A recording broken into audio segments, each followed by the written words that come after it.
Í fyrra fékk HTC One næstum fullt út stiga hjá okkur, enda frábær sími.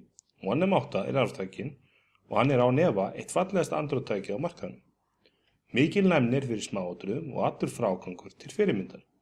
Síminn er allir smíðaður úr áli og gleri fyrir utan plastsamskeyti fyrir loftnetið. Eitt af aðalsmerkjum símans eru öflugur stereóhátalar á framhliðinni.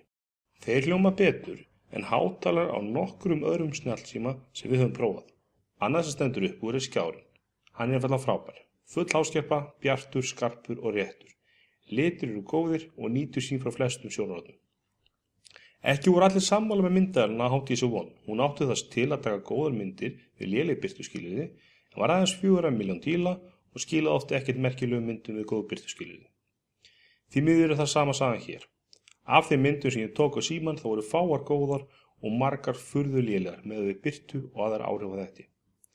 Þetta er ágæt myndavél en á lítið í það besta frá öðrum framleiðendum. Hún hefur þó einn möguleika sem fáir eru að herma eftir og það er U-fókus. Með því er hægt að stilla fókusin eftir á og þannig sjá til þess að það sem tókst mynd af sé örugglega í fókus. Þetta er gert með því að hafa 2 myndavélar á bakliðinni sem taka misdjúpan fókus. Þetta er sniðugt en virkaði frekar eins og gimmick en verkfæri til að bjarga lélugum myndum.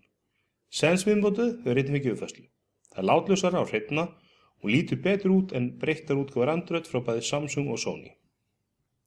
Blinkfeed er viðbútt við Sense. Það er eins svona flipboard sem þú nálgast vinstra megin við heimaskjáinn. Þar koma fréttir, Facebook-uppfærslur og tíst. Af öðrum HTC appum stóð fjarstýringin upp úr. Með henni var þetta að stýra helstu tækjum á nokkra vandræða. Að lokum má nefna hulstrið sem HTC er að selja með símanum, sem er mjög töff. Það virkar eins og 8-bita LCD-skjár og mútu að skjá símans til að birta helstu skilaboð og ábendingar í gegnum net af götum á hulstrinu. Hægt er að svara og skjalla á án þess að opna hulstrið. Þegar allt er tekið saman er HTC One M8 frábær sími og ef ekki væri fyrir myndavélina þá fengi hann fullt úr stiga.